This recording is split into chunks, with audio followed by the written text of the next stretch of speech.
বিসমিল্লাহ। আমরা এই ভিডিওতে কির্শফের সূত্রটা দেখব। কির্শফের সূত্র হচ্ছে বুঝলে খুবই সোজা, না বুঝলে অনেক প্যাচ লাগে। আচ্ছা, যাই হোক, কির্শফের সূত্রে দুইটা সূত্র আছে। প্রথম সূত্রটা হচ্ছে কি, বর্তনীর কোনো সংযোগ বিন্দুতে মিলিত তড়িৎ প্রবাহগুলোর বীজগণিতিক সমষ্টি 0 হবে। অর্থাৎ একটা বর্তনীর কোনো একটা বিন্দুতে যতগুলা তড়িৎ বা কারেন্ট এসে মিলিত হচ্ছে, ওদের টোটালটা সবসময় 0 হবে, অর্থাৎ summation of I is equal two 0। যেমন ধরো আমি এটা একটা বর্তনী হিসাব করলাম, বর্তনীর আশেপাশের অংশগুলো আঁকলাম না, জাস্ট বর্তনীর একটা বিন্দু হিসাব করলাম। যেমন ধরো একটা বর্তনীর একটা বিন্দু হচ্ছে ও। এখন ও বিন্দুতে দেখো অনেকগুলো কারেন্ট আসতেছে, আবার অনেকগুলো কারেন্ট বেরও হয়ে যাচ্ছে। যেমন ধরো I1 কারেন্টটা, এই যে খেয়াল করো, I1 কারেন্টটা ও বিন্দুতে আসতেছে, আবার I2 কারেন্টটা ও বিন্দু থেকে বের হয়ে যাচ্ছে। আবার দেখো I3 কারেন্টটা ও বিন্দুতে আসতেছে, আবার I4 কারেন্টটাও ও বিন্দু থেকে বের হয়ে যাচ্ছে, আবার I5 কারেন্টটাও ও বিন্দু থেকে বের হয়ে যাচ্ছে। অর্থাৎ সংযোগ বিন্দু বলতে কী বোঝায়? কোনো একটা বর্তনীর কোনো একটা সংযোগ বিন্দু মানে হচ্ছে যে বিন্দুতে অনেকগুলো কারেন্ট এসে, দুই বা ততোধিক কারেন্ট এসে যে বিন্দুতে মিলিত হবে, ওটাকেই বলা হয় বর্তনীর সংযোগ বিন্দু। তো কোনো একটা বিন্দুতে যখন অনেকগুলো কারেন্ট এসে মিলিত হয়, তখন দুইটা ঘটনা ঘটতে পারে। একটা হচ্ছে কি, হয় ওই বিন্দু থেকে কারেন্টগুলো বের হয়ে যাবে, অথবা ওই বিন্দুতে কারেন্টগুলো প্রবেশ করবে।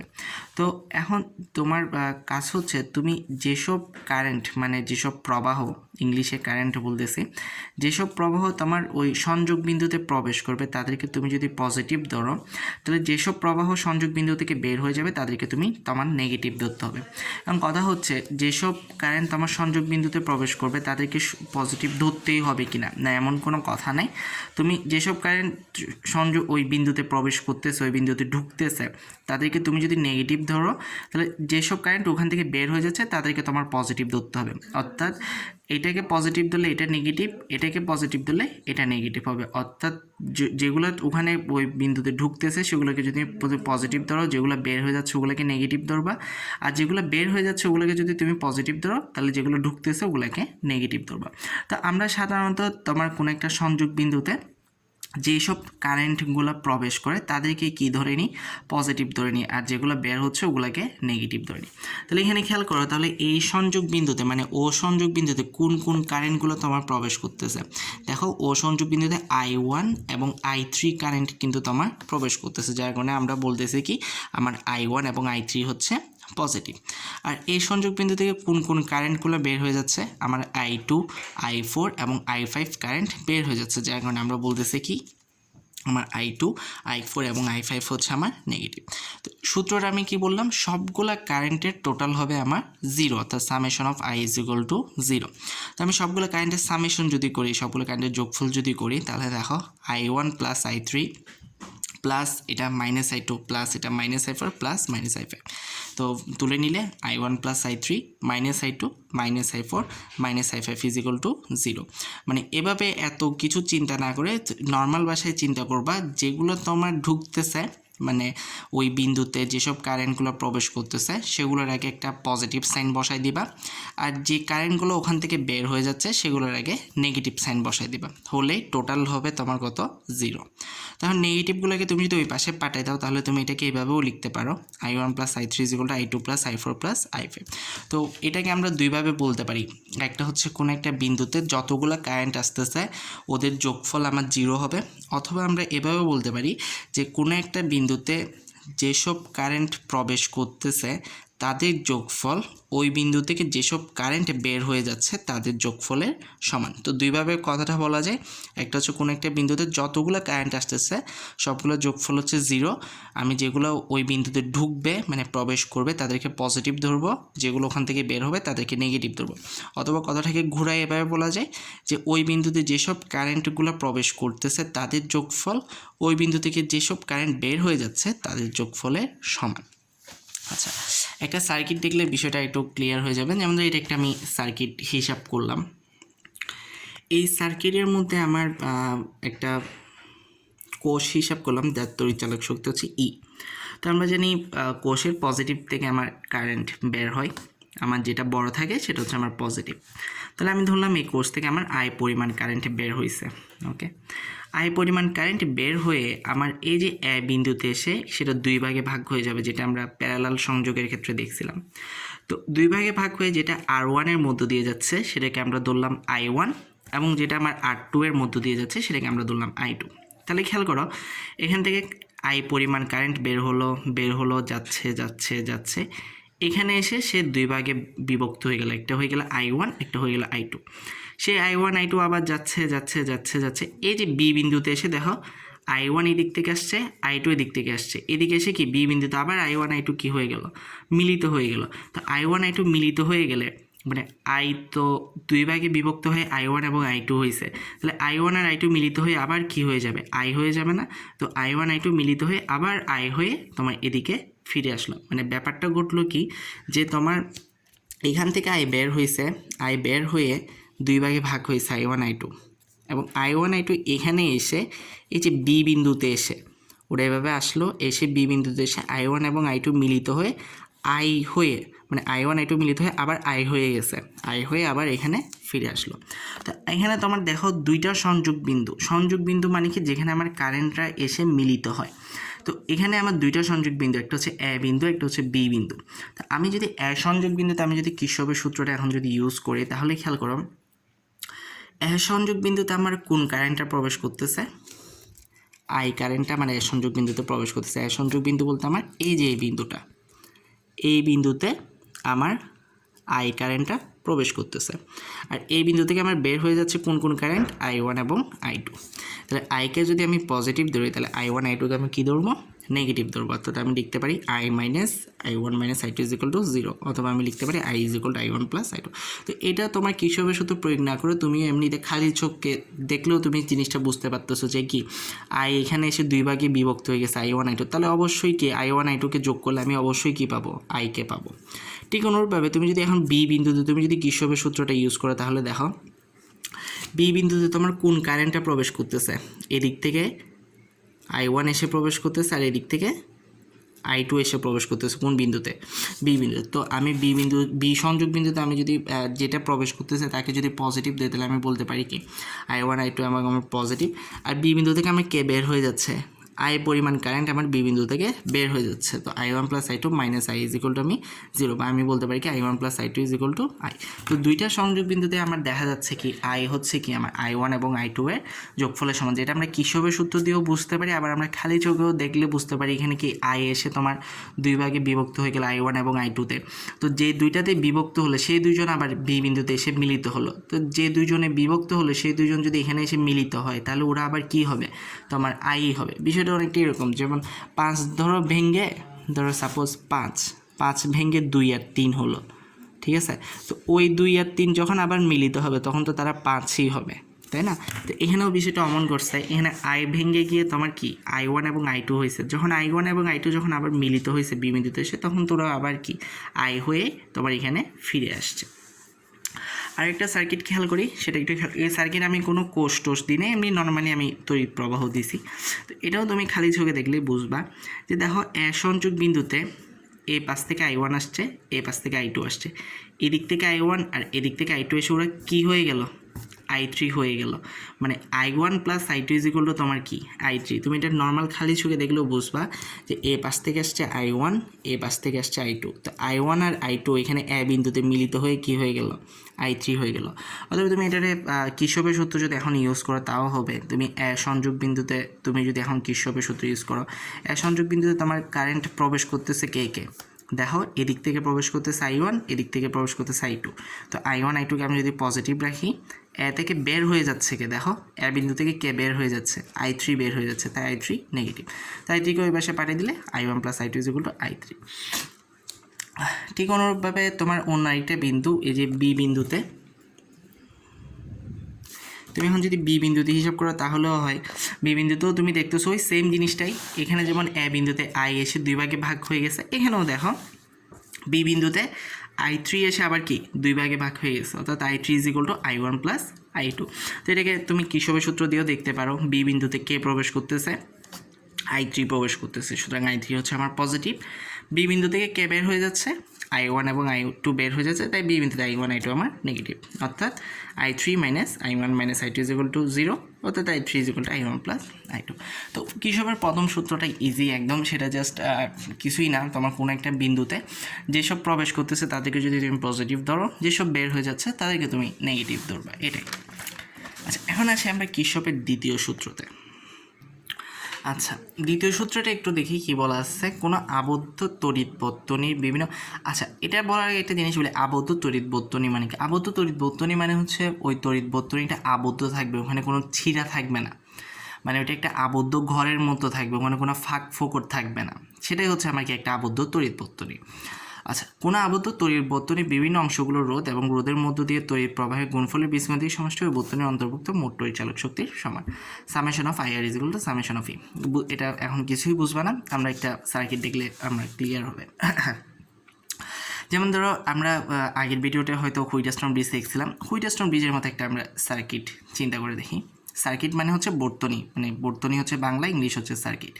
আচ্ছা, তো দেখো এই সার্কিটের আমি বি বাহুতে একটা রোধ রাখলাম R1, বিডি বাহুতে একটা রোধ রাখলাম R2, এ বাহুতে একটা রাখছি, এ বাহুতে একটা রাখছি, আর এখানে ডি এবং এর মাঝখানে আমরা একটা তড়িৎ চালক কোষ শক্তি ই, তড়িৎ চালক শক্তি ই যুক্ত একটা কোষ রাখলাম। ই এরও একটা রোধ আছে, আমরা জানি কোষের একটা কী থাকে, অভ্যন্তরীণ রোধ থাকে। অভ্যন্তরীণ রোধকে সাধারণত আমরা কি স্মল আর দিয়ে প্রকাশ করে থাকি, তবে এখানে আমার মানে সুবিধার জন্য আমি এখানে এটাকে ক্যাপিটাল আর দিয়ে প্রকাশ করছি এবং এটাকে আমি R6 লিখছি। R6 কেন লিখছি তাও কারণ আছে, এটা হচ্ছে R1, এটা R2, এটা R3, এটা R4, এটাকে R5 ধরলাম, যার কারণে এই রোধ ভেতরে যে রোধটা আছে, মানে কোষের ভেতরে যে রেজিস্ট্যান্সটা আছে সেটাকে আমি R6 ধরলাম। আচ্ছা, যাই হোক, তাহলে এটার মধ্যে দিয়ে যে কারেন্টটা যাবে সেটা হচ্ছে I1, এটার মধ্যে দিয়ে যেটা I2, এটার মধ্যে দিয়ে এদিকে হচ্ছে I3, এদিকে I4, এদিকে হচ্ছে I5। ওই যে তোমার কোষের পজিটিভ প্রান্ত থেকে তোমার কি কারেন্ট উৎপন্ন হবে, তো আমরা সাধারণত কোষ থেকে যে কারেন্ট উৎপন্ন হয় সেটাকে আমরা I বলে থাকি, নর্মাল I। তো এখানে যেহেতু এটাকে আমি R6 দিছি, যার কারণে এটাকে আমি I6 বললাম। তো তুমি এটাকে স্মল আর দিয়ে তুমি এটাকে নর্মাল আইও বলতে পারো, কোনো সমস্যা নেই, ঠিক আছে? আমার জাস্ট বিষয়টা বুঝতে হবে। আচ্ছা, এখন এখানে আমার একটা জিনিস খুব বেশি লাগে, সেটা হচ্ছে লুপ বলতেছি, লুপ বা ফাঁস, এই বিষয়টাকে একটু আমরা দেখব। আরেকটা বিষয় মাথায় রাখবা, এই জিনিসটা তোমার বইয়ে বলা আছে দক্ষিণাবর্তী আবর্তন, তারপর মনে হয় পূর্বমুখী আবর্তনে এরকম কিছু কথা দেওয়া আছে। তো ওইটাকে তুমি যদি দক্ষিণাবর্তী বা বামমুখী আবর্তনে এরকম কিছু লেখা আছে তোমার বইয়ে, ওইভাবে চিন্তা করতে যাও, মাথা ঘুরে যাবে। তুমি এটাকে মনে রাখবা কি, প্রবাহ যদি ঘড়ির কাঁটার দিকে হয়, ঘড়ির কাঁটার দিক বলতে ঘড়ি কোন দিক থেকে কোন দিকে ঘুরে, আমরা জানি ঘড়ি ঘুরে কোন দিক থেকে কোন দিকে, এই দিক থেকে এদিকে, এই সাইড থেকে এদিকে, মানে বাম দিক থেকে ডান দিকে ঘুরে, ঘড়ি এদিক থেকে এদিকে ঘুরে। এই যে সেকেন্ড কাটা দেখতেছি আমরা, ঘড়ি বাম দিক থেকে ডান দিকে ঘুরে। অর্থাৎ তোমার যদি ঘড়ির কাটার দিকে হয়, অর্থাৎ তোমার বাম দিক থেকে ডান দিকে যদি কারেন্টের প্রবাহটা হয় তাহলে সেটা হবে পজিটিভ, আর ঘড়ির কাটার বিপরীতে যদি হয়, কারেন্টের প্রবাহটা তোমার যদি ডান দিক থেকে বাম দিকে হয় তাহলে হবে তোমার নেগেটিভ। আচ্ছা, বিষয়টা একটু খেয়াল করি। যেমন ধরো এখানে তোমার লুপ জিনিসটা কি, মানে লুপ জিনিসটা কি, ফার্স্ট জিনিসটা কি, এখানে তোমার অনেকগুলো লুপ আছে। অনেকগুলো লুপ বলতে তুমি যেমন ধরো এই যে সব কিছু বাদ দিয়ে তুমি যদি এটা চিন্তা করো, ABD, এই যে ABD, তাহলে এটা একটা তোমার কি লুপ। লুপ মানে হচ্ছে তোমার একটা আবদ্ধ বর্তনী, ঠিক আছে? একটা তোমার মানে তুমি ধরো এভাবে একটা সাপোজ ধরো কীভাবে দেখাই, তুমি তো এভাবে দিছো একটা, এটাও একটা তার, এটাও একটা তার, ঠিক আছে? এটা কিন্তু কোনো লুপ সৃষ্টি করে না, এটা এখনও আবদ্ধ হয় না, মানে এটা তোমার একটা আবদ্ধ ঘরের মতো হয় না। এখন তুমি যদি এটাকে তুমি যদি এভাবে দাও, এদিকেও যদি দুইটা বাহু দিয়ে দাও, তাহলে এটা এখন কী হয়ে গেল, একটা তোমার আবদ্ধ বর্তনী হয়ে গেল। কিন্তু তুমি যেমন একটা বর্তনীকে তুমি যদি এভাবে রাখলা, ঠিক আছে, এটা কখনো তোমার কি হবে না, আবদ্ধ বর্তনী হবে না। এটাকে আবদ্ধ করতে হলে ধরো তুমি এটাকে এভাবে দিছ, এদিক থেকে একটা তার লাগাই দিলা, এদিক থেকে একটা তার লাগাই দিলাম, তখন এটা তোমার কি হয়ে গেল, আবদ্ধ বর্তনী হয়ে গেল। তো লুপ মানে হচ্ছে একটা আবদ্ধ বর্তনী, যে আবদ্ধ বর্তনী মানে যেখানে তোমার কারেন্টের তার আছে, রোধ আছে, রেজিস্ট্যান্স আছে, এগুলো দিয়ে তোমার একটা আবদ্ধ বর্তনী তৈরি হয়। তো এখানে হচ্ছে তোমার IBDA, এটাও তোমার একটা কী হতে পারে, আবদ্ধ বর্তনী হতে পারে। আর তুমি যদি এইভাবে হিসাব করো ADF, সেটাও একটা কি তোমার আবদ্ধ বর্তনী হইতে পারে। অনেকগুলো আবদ্ধ বর্তনী এখানে হইতে পারে, ঠিক আছে? তো আমরা জাস্ট দুইটা আবদ্ধ বর্তনী নিয়ে কাজ করব, যেটাকে আবদ্ধ বর্তনীকে আমরা সংক্ষেপে বলি লুপ। আচ্ছা, আমরা একটা লুপ নিয়ে কাজ করলাম, সেটা হচ্ছে আমার AVDA। এই যে এই লুপটা ABDA, আবার বলতেছি বি ডি এ। তো এই পুরো অংশটাই আমি জাস্ট আলাদা করে এখানে আঁকলাম, ঠিক আছে? ওকে, এ বি ডি এ। রেজিস্ট্যান্টগুলো ঠিকভাবে দিলাম, R1 R2 এটা ছিল আমার R6, যেটাকে তুমি স্মল আরও বলতে পারো, অভ্যন্তরীণ রোধ, কোনো সমস্যা নাই। এদিক দিয়ে যেটা বেরোচ্ছে সেটা হচ্ছে আমার I6, এবং কারেন্টের প্রবাহগুলো যেমন ছিল তেমনই দিলাম আমি, ঠিক আছে? এটা এই দিক দিয়ে আসতেছে, এটা এদিকে যাচ্ছে, এটা এদিকে যাচ্ছে। এখন খেয়াল করো তোমার কারেন্টের প্রবাহটা কেমন হচ্ছে, তোমার ঘড়ির কাঁটার দিকে হচ্ছে না ঘড়ির কাঁটার বিপরীত দিকে হচ্ছে? খেয়াল করেন তো, এই যে এখান থেকে তোমার I6 আসলো, এসে এভাবে যাচ্ছে না বিষয়টা, মানে এদিক থেকে এসে তোমার কি এটা এভাবে হচ্ছে না? মানে এভাবে খেয়াল করে, আমি এখানে আলাদা করে দেখাইছি, এই যে এখানে আমি এটা দেখাইলাম। আবার যদি এখানে দেখো, এই যে I6 এদিক থেকে আসলো, এদিকে I1 গেল, মানে জিনিসটা কীভাবে হচ্ছে, এই যে এরকম হচ্ছে না? আমার কলমে দিকে খেয়াল করো, অর্থাৎ তোমার এদিক থেকে এসে এটা কি এভাবে যাচ্ছে, অর্থাৎ আমার ঘড়ির কাঁটা যেভাবে ঘুরে বাম থেকে তোমার এটা কোন দিকে যাচ্ছে, ডান দিকে যাচ্ছে, মানে বিষয়টা এইখান থেকে এসে এভাবে যাচ্ছে। আমার ঘড়ির কাঁটাও কিন্তু এভাবেই ঘুরতে থাকে, এভাবেই কিন্তু আমার ঘড়ির কাঁটাটা ঘুরতে থাকে, এদিক থেকে কিন্তু ঘড়ির কাঁটা ঘুরে না, ঘড়ির কাঁটা এভাবেই ঘুরে। তো এই জন্য আমি আবার আলাদা করে এখানে দেখাইছি, এই যে এখান থেকে I6 I1 I2, অর্থাৎ জিনিসটা তোমার কি ঘড়ির কাঁটার দিকে ঘুরতেছে, যার কারণে এখানে সবগুলো তুমি কি ধরে নিতে পারো, পজিটিভ ধরে নিতে পারো। আশা করি বিষয়টা বুঝছেন। তো সবগুলো যদি আমি পজিটিভ ধরে নিই, আমার সূত্রটা হচ্ছে কি summation of I R is equal to summation of E. তখন আমি সামেশন অফ আই আর করি, মানে যতগুলো আই ইন্টু আর আছে সবগুলোর যোগফল। তো যতগুলো আই ইন্টু আর আছে, এখানে আই আছে কয়টা, একটা দুইটা তিনটা, আরও আছে আমার তিনটা, সেজন্য আমি করলাম I1 plus R1 plus I2 plus R2 plus I6 plus R6 is equal two তোমার আছে কি সামেশন অফ ই, মানে যতটা ই আছে ততটার যোগফল। আসলে যতটা ই আছে ততটার যোগফল হয় না, বড় ই থেকে ছোট ইটা মাইনাস করতে হয়। এই বিষয়টা আমরা পরে একটু পরে শান্ট পড়ার পর কিছু ম্যাথ আছে, ওই ম্যাথে আমরা একটু বিষয়টা দেখব। এখন আমাদের খেয়াল করে সামেশন অফ ই, মানে যতগুলো ই আছে ততগুলো যোগফল। তো এখানে ই আছে খালি একটা, দুইটা ই নেই, খালি একটা, তাই আমরা সামেশন অফ ই মানে কি, এখানে যদি দুইটা ই থাকতো তাহলে আমরা সামেশন হিসাব করতাম, যোগফল হিসাব করতাম। যেহেতু এখানে খালি একটা ই আছে, আমরা একটা ই বসাই দিলাম। আশা করি বুঝছেন বিষয়টা। এখন আমরা আরেকটা লোভ হিসাব করি, এ বি ডি এফ। আচ্ছা, আরেকটা জিনিস একটু ভালো করে খেয়াল করো, কখনো লোভ যখন হিসাব করবো, লুপ যখন হিসাব করে এভাবে বলিও না, আবার এ বি ডি বলিও না। এ বি ডি বললে কখনো তোমার লুপ হবে না। কেন হবে না খেয়াল করো, তুমি যদি এ বি ডি বলো তাহলে বিষয়টা দাঁড়াবে এরকম, এটা হচ্ছে তোমার এ, এখানে বিতে গেল, এখানে ডিতে গেল, ঠিক আছে? এই যে দেখো এ বি, এটা হচ্ছে ধরো ডি, তোমার এরকম হয়ে যাবে এ বি ডি, তোমার লুপ হয় না। তোমার লুপ তখনই হবে যখন তুমি এটাকে এভাবে বলবা এ বি ডি এ, মানে এভাবে আসতে হবে এ বি ডি এ। তো অনেক সময় আমরা ভাবি কি যে আমরা এ বি ডি বললে সমস্যা কি, এ বি ডি বললে আমার সমস্যা হচ্ছে এটা, মানে এটার জিনিসটা এরকম হয়ে যাবে এ বি ডি, অর্থাৎ এইটা তোমার কি হবে না, আবদ্ধ বর্তনী হবে না। তাই তোমাকে বলতে হবে কি এ বি ডি এ। ঠিক অনুরূপভাবে এইটার ক্ষেত্র তুমি যদি বলো যে এ বি ডি এফ, তাহলে এটা হবে না। তুমি যদি এ বি ডি এফ বলো তাহলে জিনিসটা দাঁড়াবে এরকম, এই যে দেখো এটা দাঁড়াবে এরকম, তোমার এটা হচ্ছে এ, এটা বি, এটা ডি, এটা এফ। এই যে এ বি, আমার এক হাতে লিখতেছি, লিখতে সুন্দর হচ্ছে না, এটা ডি, এটা হচ্ছে এফ, ঠিক আছে? বিষয়টা মানে তোমার এখানে তোমার কি এই যে আবদ্ধ হচ্ছে না, যখনই তুমি বলবা কি এ বি ডি এফ এ, তখনই তোমার এটা কি হয়ে যাবে, আবদ্ধ হয়ে যাবে। আশা করি বুঝছো বিষয়টা। সেজন্য কখন এভাবে শেষ করবে না, এ বি ডি এফ এভাবে বলে শেষ করবে না, পুরোটা বলবা এ বি ডি এফ এ।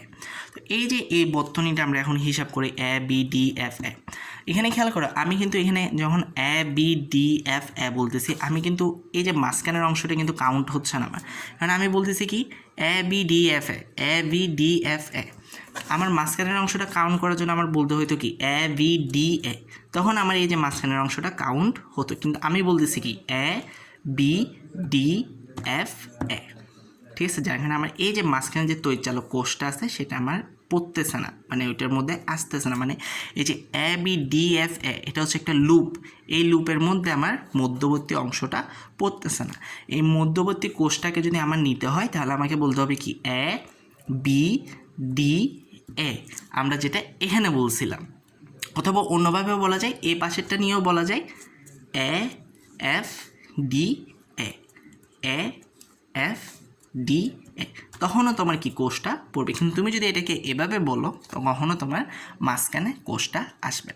তো এখানে এখন তুমি দুইটা বিষয় দেখবে, একটা হচ্ছে ঘড়ির কাঁটার দিকে, একটা হচ্ছে ঘড়ির কাঁটার বিপরীতে। খেয়াল করো, এই যে আমার I1 I2, খেয়াল করো এই যে I1 I2 যাচ্ছে তোমার কোন দিকে যাচ্ছে, এভাবে যাচ্ছে না, মানে ঘড়ির কাঁটার দিকে যাচ্ছে। আর I4 I3 কীভাবে যাচ্ছে, আমি দিকগুলো কিন্তু এখানে যেভাবে আছে ওইভাবেই দিছি, ঠিক আছে। তো খেয়াল করো I1 I2 যাচ্ছে তোমার কোন দিকে, ঘড়ির কাঁটার দিকে, কিন্তু I4 I3 যাচ্ছে ঘড়ির কাঁটার বিপরীতে। যার কারণে আমি এখানে আলাদা করে দেখাই দিচ্ছি যে I1 I2 তোমার ঘড়ির কাঁটার দিকে যাচ্ছে, মানে বাম থেকে সেটা কি তোমার ডান দিকে যাচ্ছে, কিন্তু I4 I3 যাচ্ছে ঘড়ির কাঁটার বিপরীতে, অর্থাৎ সেটা ডান থেকে বাম দিকে যাচ্ছে। যার কারণে I1 I2কে মানে এদিকেরগুলোকে তুমি যদি পজিটিভ ধরো, এদিকেরগুলোকে তোমার নেগেটিভ ধরতে হবে। এখন আমরা ওই যে সামেশন অফ আই আর হিসাব করি, তাহলে যোগ করো, আমার এই দুইটা যদি কি হয় পজিটিভ হয় তাহলে কি হবে, আই আর মানে আই এর সাথে যতগুলো আই আছে ততগুলো আই এর সাথে তাদের নিচ নিচ রোধকে আমি গুণ করে যোগ করব। তো সেটাই করছি, I1 R1 I2 R2, যেহেতু এই দুইটা আমার পজিটিভ, I1 I2 যেহেতু ঘড়ির কাঁটার দিকে ঘুরতেছে, এই দুইটা যেহেতু আমার পজিটিভ, তো এই দুইটাকে প্লাস দিলাম। এরপর I3 I4 যেহেতু আমার ঘড়ির কাঁটার বিপরীত দিকে ঘুরতেছে, তাই এদেরকে আমি মাইনাস দিলাম। এখন একটা জিনিস খেয়াল করো, ইজ ইকুয়াল টু এখানে 0 কেন হইল? আচ্ছা, এটার এই লুপের ক্ষেত্রে খেয়াল করে আমরা ইজ ইকুয়াল টু ই দিছিলাম, কেন দিছিলাম, কেননা এই লুপটার মধ্যে আমার একটা তড়িৎচালক কোষ ছিল ABDA লুপের মধ্যে, কিন্তু এই লুপের মধ্যে আমার কোনো তড়িৎচালক কোষ নাই। কেন এই লুপের মধ্যে তড়িৎচালক কোষ নেই সেটাও আমি বলছি, যে আমার যদি তড়িৎচালক কোষকে পাইতে হয় তাহলে আমাকে বলতে হবে কি AVDA বা AFDA, ঠিক আছে। তো এখানে যেহেতু তোমার কোনো তড়িৎচালক কোষই নাই, তো তোমার সামেশন অফ ই এটাও কোথাও থেকে যোগ হয় না, সামেশন অফ ই এটাও তোমার কি কোথাও থেকে আসবে না, যার কারণে summation of E is equal two এখানে হচ্ছে কি 0। তো আশা করি বুঝছো বিষয়টা, লোভ বিষয়টা, ঘড়িকাটার দিক এবং ঘড়িকাটার বিপরীত। আর প্রথম সূত্রটা তো ইজি আছে, এটা নিয়ে আলাদা বেশি বলার দরকার নেই। তো এটা যদি বুঝে থাকেন দ্বিতীয় সূত্রটা, তাহলে ম্যাথ করা অনেক ইজি হয়ে যাবে। আমরা একটা ম্যাথ দেখি। আচ্ছা, এটা হচ্ছে আমাদের একটা ম্যাথ। এখানে বলতেছি কির্শফের সূত্র ব্যবহার করে I1 এবং I2 এর মান বের করো।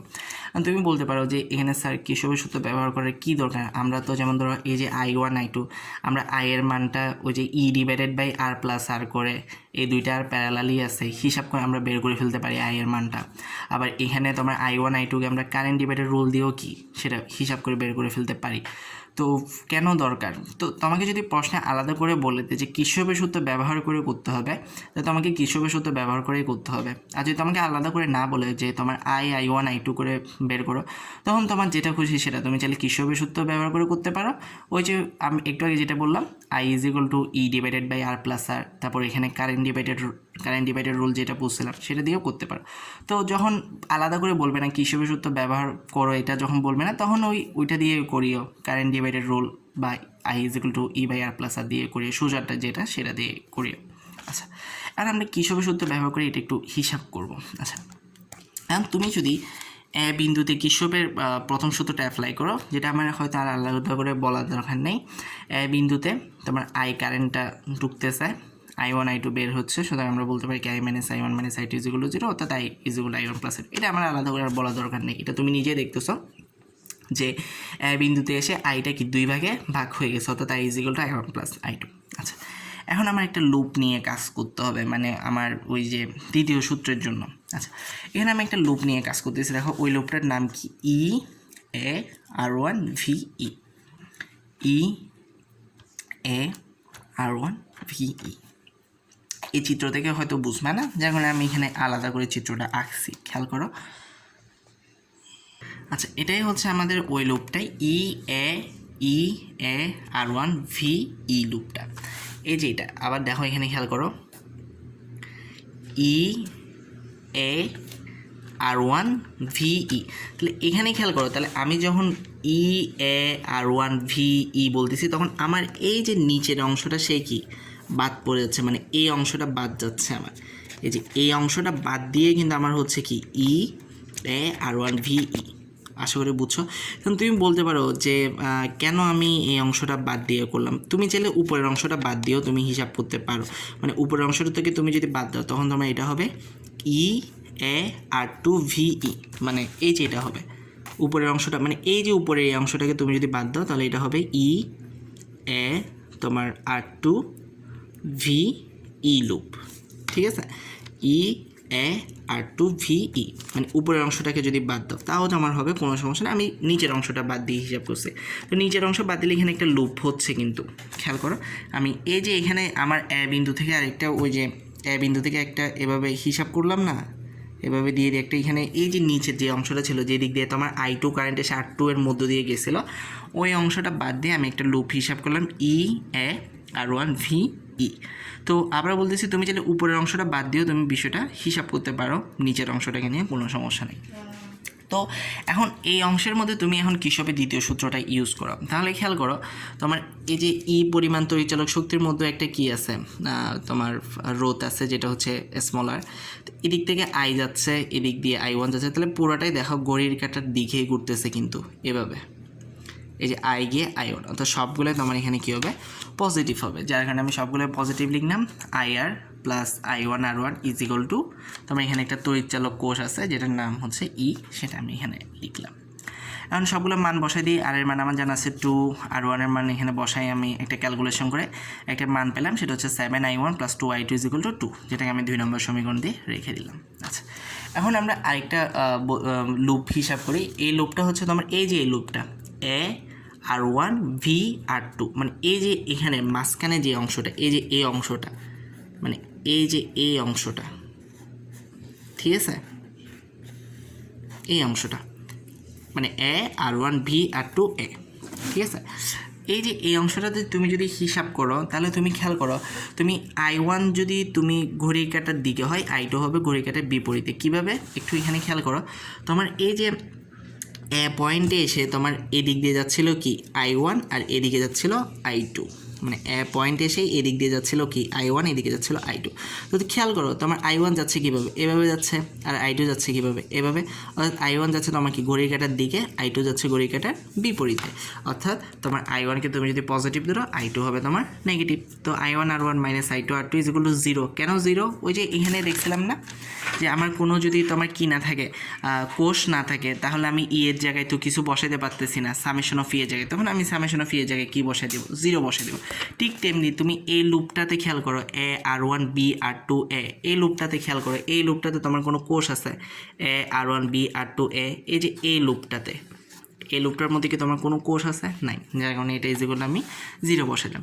এরপর আর কিছুই না, এখান থেকে ক্যালকুলেশন করে 5I1 is equal two 10I2, আমার জাস্ট দুইটা সমীকরণ বের করতে হচ্ছে, দুইটা সমীকরণ বের করলে আমার হয়ে যাবে I1 is equal two 2I2। এখন I1 এর মানটা আমি এখানে 2 নম্বর সমীকরণে বসে দিলাম, ওই যে অপনয়ন পদ্ধতি যেটা করি, সেটা অপনয়ন বলতেছি, প্রতিস্থাপন পদ্ধতি করে I2 এর মান পাই গেলাম। I2 এর মান আবার এখানে বসে I1 এর মান পাই গেলাম। তো I1 I2 এর মান পেলে I ইজ ইকুয়াল টু দিয়ে আমরা ওই দুইটা হিসাব করে ফেললাম। তো না বুঝলে কোনো টেনশন নাই, এত ঘাবড়ানোর কিছু নাই। দেখো ভিডিওটা, আমি তোমার একটা ম্যাথ দিছি, এই যে একটা ম্যাথ দিলাম, এই ম্যাথটা দেখেন, ঠিক আছে। এই ম্যাথটা দেখো, করতে পারবে না ট্রাই করো, না করতে পারলেও কোনো সমস্যা নেই, ঘাবড়ানোর কিছু নাই, বুঝাই দেবো, একটু বুঝতে হয়তো টাইম লাগতে পারে কিসবের সূত্র। আর তোমার 174 পৃষ্ঠার এই এক্স নাম্বারটা 10 নাম্বারটা পারো নাই, সেটা আমি এখানে করে দিছি, দেখো এখানে দিয়ে দিছি, দেখো আগে তুমি দেখো বুঝো কিনা, না বুঝলে কল করলে তখন বুঝাই দিব, ঠিক আছে। এতটুকু থাকলো, দেখেন এটা একটু ট্রাই করেন, এখানে কিসবের প্রথম সূত্র ইউজ করো, কিসবের দ্বিতীয় সূত্র ইউজ করে এটা ট্রাই করো, ঠিক আছে। আর এটা ওই যে 10 নম্বরটা, এটা দেখো, মানে আনসার দিয়ে দিছে, এটা দেখলেই হয়তো বুঝবে, আশা করি বুঝাই দেওয়ার দরকার হবে না। আচ্ছা, তো এটা ট্রাই করেন, ঠিক আছে। ওকে, আল্লাহ হাফেজ।